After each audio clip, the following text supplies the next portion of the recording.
Bonjour à tous et bienvenue sur IQ Invest pour une nouvelle analyse. Aujourd'hui, on va s'attaquer au dossier Arista Networks, une entreprise dont je vous avais déjà brièvement parlé dans la vidéo où je vous présentais les 10 actions que je voulais analyser pour 2025.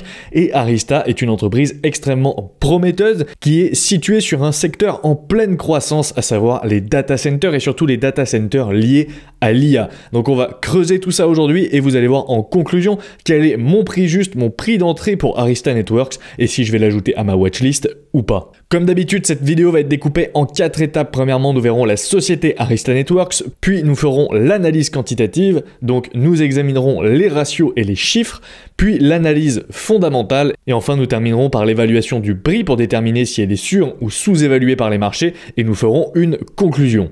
Comme d'habitude, je vous rappelle que cette vidéo est fournie à des fins informatives et éducatives uniquement. Ce n'est pas un conseil en investissement. Vous êtes tous entièrement responsables de vos décisions d'investissement et investir comporte des risques de perte en capital. Ceci étant dit, commençons donc par voir la société Arista Networks, qui est une société américaine. Elle est cotée au New York Stock Exchange, ce qui est d'ailleurs assez surprenant pour une société technologique qui sont d'habitude cotées au Nasdaq. Elle a pour ticker ANET, donc A-N-E-T. Elle a une capitalisation boursière de 149,24 milliards de dollars. Elle n'est donc pas éligible au PEA, elle ne verse pas de dividendes et elle est dans le secteur technologique. Vous voyez également sur le graphique de droite qu'elle a une performance absolument impressionnante avec un CAGR, donc un Compound Annual Growth Rate, donc un taux de croissance annualisé de 52% par an, ce qui est absolument énorme. Au niveau de l'histoire de la société, elle commence en 2004 avec sa fondation par Andy Bechtolsheim, Kenneth Duda et David Cheriton qui fondent donc d'abord Arastra, qui va être nommé plus tard Arista, et Bechtolsheim et Cheriton financent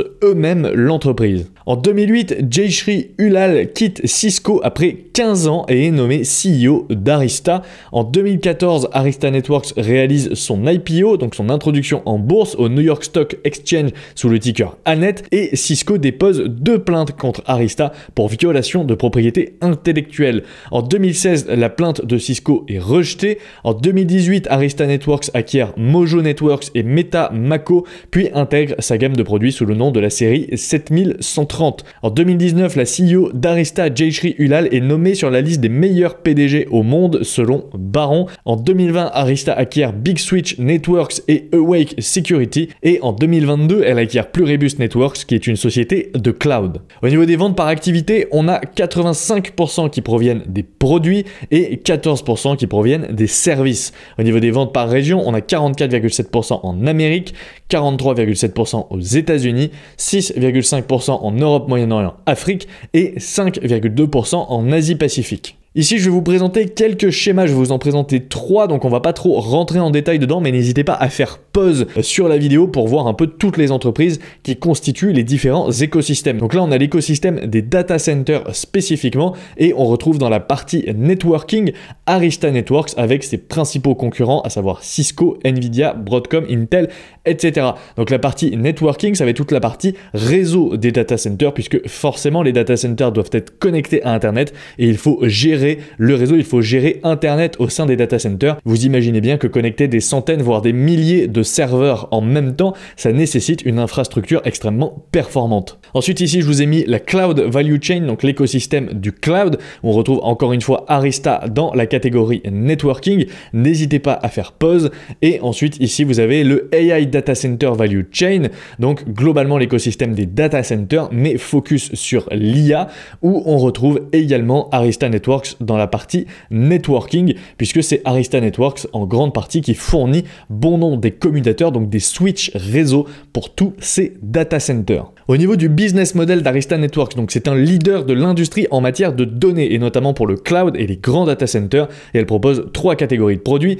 Core, qui sont tous les systèmes de mise en réseau à haut débit pour les data centers, et cloud, y compris les nouvelles plateformes de commutation Ethernet pour l'intelligence artificielle. Ensuite, on a Cognitive Adjacencies, qui sont des produits câblés et sans fil pour des systèmes de routage avancés, traitant des cas d'utilisation tels que le routage central, le routage de périphérie, l'interconnexion de centres de données, le multi-cloud et les réseaux étendus WAN. Ensuite, on a les Network Software and Services qui sont toute une suite de solutions logicielles qui exploitent Arista EOS, donc l'operating system spécifique développé par Arista pour fournir une orchestration, une automatisation, une analyse, une surveillance réseau et une sécurité avancée de bout en bout pour gérer donc l'infrastructure réseau des data centers. Et Arista est leader en termes d'expédition de ports Ethernet à haut débit de 100 gigabits par seconde et plus, et est deuxième en termes de ports de commutation Ethernet globaux pour les data centers. Au niveau des produits que commercialise Arista Networks, on a premièrement EOS qui est le système d'exploitation centralisé pour les data centers que fournit Arista Networks. Ensuite, on a tout ce qui va être Core Data Centers, Cloud et AI, donc Artificial Intelligence, et on retrouve des commutateurs Ethernet haute performance à faible latence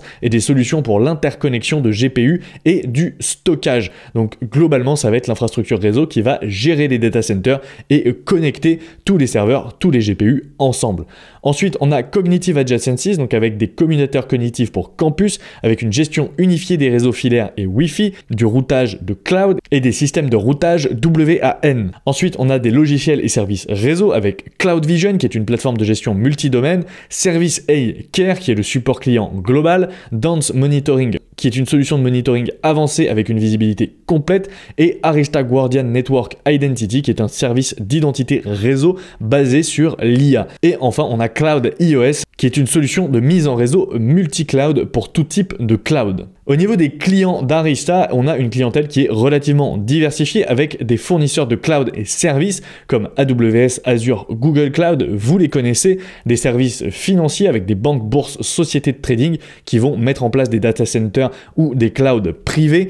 Idem pour des entreprises technologiques comme les géants de l'internet, les plateformes de médias sociaux, notamment par exemple Meta, qui utilisent les produits d'Arista. On a les établissements d'enseignement et de recherche, donc les universités par exemple, qui mettent souvent en place des clouds privés, le secteur de la santé avec les hôpitaux, les centres de recherche et des grandes entreprises dans divers secteurs. Et elle sert 3 marchés finaux principaux, les grands data centers, donc avec des infrastructures réseau critiques pour les opérations cloud et de l'IA, les campus avec une connectivité performante, une sécurité et gestion simplifiée pour les réseaux d'entreprise, donc tout ce qui va être cloud et data center privés à plus petite échelle, et les réseaux de routage, donc des infrastructures de données essentielles pour les fournisseurs de services et les grandes entreprises. Au niveau du marché et des concurrents d'Arista, donc Arista est le leader du marché pour les solutions de commutateurs Ethernet haut débit pour data centers et cloud. Vous pouvez voir sur le graphique de droite l'évolution des parts de marché entre Cisco et Arista, et vous pouvez voir donc que Cisco, qui est le leader historique, est en perte constante de parts de marché, se retrouve derrière Arista qui, elle, gagne constamment des parts de marché puisqu'elle est passée de 3,5% en 2012 à plus de 33% en 2024.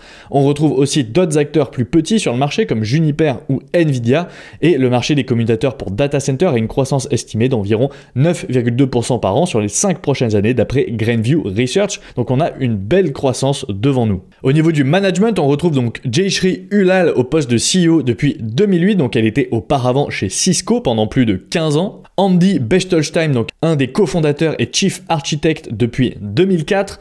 Kenneth Kuda, pareil, un des cofondateurs et CTO, donc chief technical officer depuis 2004. Et Chantelle Breithaupt au poste de CFO, donc chief financial officer depuis 2004 également. Donc on voit que le management est très senior et surtout on a toujours 2 cofondateurs à la tête de la société, ce qui est vraiment très intéressant. Et si on regarde l'actionnariat, les principaux actionnaires, on retrouve justement Andreas Bechtolsheim avec 11,66% des parts et Jayshree Ullal, donc la CEO, avec 2,3% des parts. Donc ça, c'est vraiment des points très positifs. Et maintenant, on peut passer à l'analyse quantitative de la société. Et pour ça, on se retrouve comme d'habitude sur l'application IQ Invest. On va voir en détail les chiffres d'Arista Networks.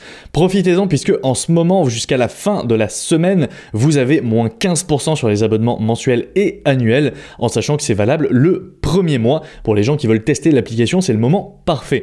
Vous voyez ici Arista Networks. Donc, on a une très très belle évolution du cours de bourse avec 52% de CAGR. C'est magnifique. On a une performance performance écrasante par rapport au S&P 500. Au niveau de la note quantitative, en fait, on a un sans faute pour Arista, puisqu'on a 16 sur 20 en sachant que l'entreprise ne verse pas de dividendes. Donc ça fait directement que l'entreprise perd 4 points d'office. Donc si elle versait un dividende, elle serait potentiellement à 20 sur 20. Donc ça, c'est très très bon. On a des ROIC monstrueux à plus de 40%, des marges monstrueuses comme vous pouvez le voir avec une marge nette de plus de 40%, quasiment pas de dépenses en capex, une croissance du CA monstrueuse avec plus de 26% par an sur les 10 dernières années, avec une prédictibilité bonne de 94%, et pareil une croissance des free cash flow monstrueuse de plus de 38% par an. Donc niveau quantitatif, au niveau des ratios, on est vraiment très très bon. Si on regarde dans l'onglet quantitatif ici, on va se mettre sur une période de 20 ans, mais on n'a pas de données avant 2012 pour Arista Networks, puisque forcément c'est une société assez récente. Si on regarde donc au niveau de la croissance du chiffre d'affaires, on a une très belle croissance avec une moyenne 32% sur les 10 dernières années, donc c'est tout simplement magnifique, avec une seule année en négatif, à savoir l'année 2020. Si on regarde un petit peu les bénéfices par action, on a une très belle croissance également avec 58% par an, et au niveau des free cash flow par action, on a 63% par an en moyenne de croissance, donc c'est extrêmement bon, malgré une plus forte cyclicité des free cash flow par action, comme vous pouvez le voir. Au niveau des bénéfices par action, pareil, on a quelques années de légère baisse, notamment 2018 et 2020, mais globalement au niveau des revenus, la croissance est extrêmement stable et surtout extrêmement exponentielle. Si on regarde au niveau des marges, on va enlever les capex ici, on a une marge brute qui est en légère diminution, qui est passée de 68% à 61%, mais par contre on a une marge opérationnelle qui augmente puisqu'elle est passée de 20% en 2012 à plus de 38% aujourd'hui, donc c'est vraiment très très bon. Et pareil pour la marge free cash flow qui a plutôt tendance à augmenter, elle était à peu près autour des 15% et elle est maintenant quasiment à 40%. Au niveau des retours sur capitaux, pareil, ici on va enlever ROE, ROA, ROIC et on va garder uniquement le ROIC et le Free Cash Flow Return on Capital. Donc on voit un ROIC qui était de 14% en 2012 et qui est maintenant de 24%, donc on a une tendance haussière à long terme. Et pareil pour le Free Cash Flow Return on Capital qui était à 13% et qui est maintenant à 24%. Mais on voit quand même des disparités puisqu'on a des années de hausse, des années de baisse, donc on est assez cyclique au niveau des retours sur capitaux, mais on a quand même des chiffres qui sont extrêmement bons. Au niveau des actions en circulation, ici par contre on a de la dilution, on a une légère dilution puisque le nombre d'actions a augmenté depuis 2012, mais on voit qu'il s'est stabilisé globalement depuis 2009. On n'a pas forcément une grosse croissance du nombre d'actions en circulation, mais on n'a pas pour le moment de rachat d'actions qui sont effectués par Arista Networks, qui est encore dans une phase de croissance, qui est encore une société jeune, qui est relativement petite par rapport à ses concurrents, donc elle réinvestit surtout dans son business aujourd'hui. Et si on regarde un petit peu donc tous les ratios concernant la société, n'hésitez pas à faire pause si vous voulez les regarder en détail, mais on a du vert quasiment partout, donc c'est vraiment très très positif. Maintenant qu'on a vu les chiffres, on peut passer à l'analyse fondamentale de la société et on va commencer par les forces. Premièrement, elle possède de gros clients historiques en portefeuille comme Microsoft ou encore Meta. Elle est devant son concurrent historique Cisco et elle est en gain constant de part de marché, surtout sur les commutateurs haut débit, donc de plus de 100 gigabits par seconde. Elle a beaucoup de skin in the game, moi c'est vraiment un point que j'adore, avec deux des cofondateurs toujours parmi les plus gros actionnaires de la société et la CEO qui est également actionnaire de la société. Donc ça c'est vraiment hyper important et elle me rappelle un petit peu Fortinet sur ce point. On a une association logicielle et matérielle forte que propose Arista, ce qui lui offre un bel avantage compétitif par rapport à ses concurrents, notamment avec iOS, donc son système d'exploitation pour data center qui offre plus de flexibilité aux clients qui peuvent piloter plus facilement les infrastructures réseau, et elle a des marges et retours sur capitaux impressionnants qui sont supérieurs à ses concurrents et qui engendrent des volumes de free cash flow monstrueux. Au niveau des faiblesses, bien que leader sur les switches haut débit et sur le marché des data centers, Arista a pour le moment plus de mal sur le marché des grandes entreprises qui est plus vaste et qui est toujours dominé par Cisco. Les revenus sont pour le moment concentrés en Amérique du Nord avec plus de 80% du chiffre d'affaires réalisé sur le continent, et on a une concentration sur le marché des commutateurs Ethernet et elle est moins diversifiée que certains concurrents qui proposent des solutions plus complètes, notamment son concurrent historique Cisco. Au niveau des opportunités, premier point, Arista pour le moment fait peu d'acquisitions et elles sont restées petites, donc elle pourrait profiter de ce levier pour profiter d'une croissance externe. Le développement des data centers liés à l'IA et au cloud profite directement à Arista qui propose les meilleures solutions réseau haut débit du marché. On a également le remplacement des infrastructures réseau existantes par des solutions plus modernes et performantes, donc une migration vers l'Ethernet 400 gigabits seconde, voire 800 gigabits seconde, et l'expansion dans d'autres zones géographiques comme l'Europe et l'Asie où Arista est pour le moment peu présente. Au niveau des menaces, on a une concurrence accrue de la part de concurrents établis, notamment Cisco, Juniper, Nvidia, HPE et de nouveaux concurrents entrants. On a également l'émergence de nouvelles technologies de networking comme InfiniBand ou NVLink qui peuvent concurrencer la technologie Ethernet dans certains cas d'utilisation, et Arista fabrique beaucoup de ses composants en Asie, ce qui l'expose à des risques géopolitiques. Également, on l'a vu avec DeepSeek, avec le mini crack qu'il y a eu sur les marchés. Si l'IA à terme s'avérait coûter beaucoup moins cher que prévu en infrastructure, la demande pour les data centers pourrait être plus faible que prévu, et donc les revenus et les opportunités de croissance d'Arista Networks potentiellement seraient moindres que prévu également. Au niveau de l'avantage compétitif, on a un large moat positif, donc un fort avantage compétitif qui plus est en croissance, donc la note maximale que peut attribuer Morningstar. On a principalement des actifs intangibles qui proviennent des commutateurs haut débit et de sa suite logicielle impressionnante avec l'intégration hardware et software que propose Arista, et elle développe notamment une approche plus ouverte qui tranche avec l'approche fermée de Cisco qui tend à bloquer ses clients dans son écosystème.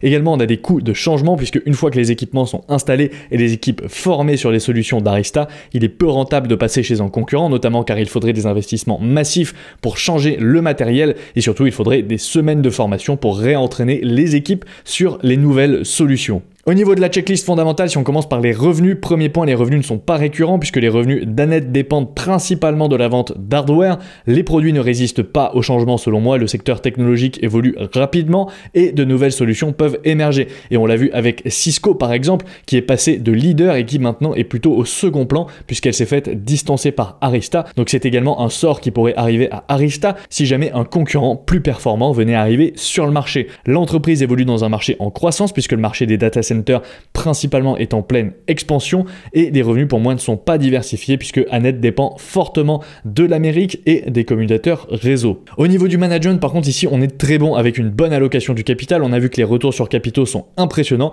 et Morningstar lui attribue une note exemplaire à ce niveau-là.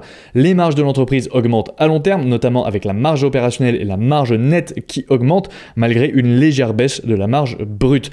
On a du skin in the game et ça c'est vraiment un point super important avec deux des cofondateurs qui sont à la direction et au capital de la société, et par contre on n'a pas de rachat d'actions régulier. Je pense que c'est quelque chose qui viendra plus tard dans la vie d'Arista Networks. Pour le moment c'est peut-être un petit peu tôt, c'est une entreprise qui a à peine 20 ans d'existence. Et au niveau de l'avantage compétitif, on a un sans faute ici, puisque l'entreprise a une grande douve, Morningstar lui attribue une note de large moat positive, soit la note maximale, et l'entreprise est également leader sur son marché, puisque Arista domine le marché des commutateurs réseau haut débit de plus de 100 gigabits par seconde, ce qui nous donne une note fondamentale de 12 sur 20. Et maintenant, on peut passer à l'étude de la valorisation de la société. Et pour ça, on se retrouve sur l'application IQ Invest, ici dans l'onglet évaluation du prix, et on va calculer notre prix juste. Pour ma part, j'ai choisi les free cash flow par action ici et j'ai choisi un taux de croissance de 16% par an. Vous voyez que c'est la médiane sur 5 ans, ça n'a pas été pris au hasard. La médiane sur 10 ans est plus élevée, mais 38% c'est vraiment monstrueux, donc personnellement je préfère partir sur une hypothèse plutôt pessimiste.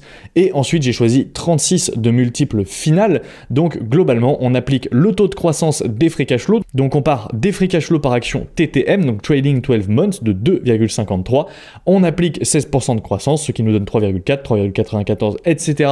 jusqu'à arriver à 5,31 en 2028, ce qui nous donne donc 5,31 de free cash flow par action, auquel on réapplique le multiple final de 36, ce qui nous donne un prix final dans 5 ans de 191 $. Donc globalement, ça veut dire que l'entreprise dans 5 ans pourrait valoir 191 $ par action si cette hypothèse de croissance était respectée. Et il nous faudrait donc payer l'entreprise 108 $ pour obtenir 12% de rendement par an. Actuellement, on voit qu'on obtient seulement 9,71% de rendement par an si on l'achète au prix actuel, à savoir 120 $. Donc l'entreprise est globalement un petit peu chère aujourd'hui avec une marge de sécurité négative de moins 10%. Si on regarde ici les ratios de valorisation, on va enlever le prix, le PE et on va garder uniquement le price to free cash flow. On voit que l'entreprise était été fortement valorisée en 2023 avec une explosion en 2023, mais aujourd'hui elle a réatteint à peu près ses niveaux historiques. Et si on affiche donc la médiane du price to free cash flow, on voit qu'à 5 ans elle est à 40. Donc globalement ici on est en dessous de la médiane à 5 ans, mais on voit que l'entreprise oscille énormément sur ses niveaux de valorisation, puisqu'elle était avant 2020 plutôt autour des 10-16 et aujourd'hui elle est autour des 56. Donc une très très forte appréciation des multiples de valorisation. On voit qu'elle est carrément montée à 114, donc c'est impressionnant. Donc personnellement 36 me paraît être un niveau plutôt raisonnable, c'est en dessous de la médiane à 5 ans. Je pense que l'entreprise pourrait être valorisée 36 fois les free cash flow dans 5 ans par le marché. Donc globalement on a un prix juste à 108 $. On va faire un petit récap des notes. On a 16 sur 20 en note quantitative, 12 sur 20 en note fondamentale et moins 9,2% en marge de sécurité. Donc on a une marge de sécurité négative. L'entreprise est légèrement surévaluée aujourd'hui. Donc si on récapitule, Arista sur le papier est une entreprise de qualité qui surperforme le S&P 500 et ses concurrents à long terme. Elle possède un avantage compétitif fort et qui est positif, donc qui est en croissance, avec un management skin in the game composé notamment des cofondateurs. Elle est leader sur les commutateurs réseau haut débit de plus de 100 gigabits seconde et elle gagne des parts de marché et profite pleinement de la demande croissante pour les data centers, notamment tirés par l'IA et le cloud. Elle est aujourd'hui surévaluée par rapport à mes hypothèses et mon prix d'entrée serait plutôt autour des 108 $. Donc c'est oui pour moi. Arista Networks rejoint ma watchlist puisqu'elle me rappelle Fortinet sur plusieurs points, notamment sur le skin in the game du management, mais également sur le fait qu'elle développe son propre OS pour accommoder ses solutions matérielles. Donc ça c'est vraiment top. Et par contre le seul point négatif, c'est que contrairement à Fortinet, elle n'est pas du tout sous-évaluée. Fortinet, quand je l'avais analysée, elle était vraiment sous-évaluée. Là pour le coup on est surévalué, mais pas de beaucoup. Donc potentiellement il faudrait juste une petite baisse, peut-être un peu de pessimisme lié à l'IA, peut-être un nouveau DeepSeek pour pouvoir rentrer sur Arista. Et voilà, merci à tous, merci à ceux qui sont restés jusqu'à la fin. Comme d'habitude, n'oubliez pas de laisser un pouce bleu sous la vidéo. Dites-moi ce que vous pensez de la société, est-ce que vous la connaissiez déjà ou pas, et est-ce que vous l'avez déjà en portefeuille. N'oubliez pas de vous abonner à la chaîne si ce n'est pas déjà fait, à la chaîne IQ Bitcoin si le sujet du Bitcoin vous intéresse, à la page Instagram @iq-invest.fr. Également, allez suivre le podcast Focus Fondamental, anciennement le CAF Rentable. Nous avons changé de nom. N'hésitez pas à aller le suivre sur YouTube et les principales plateformes de podcast. Et sur ce, moi je vous dis à la prochaine pour une nouvelle vidéo. Ciao!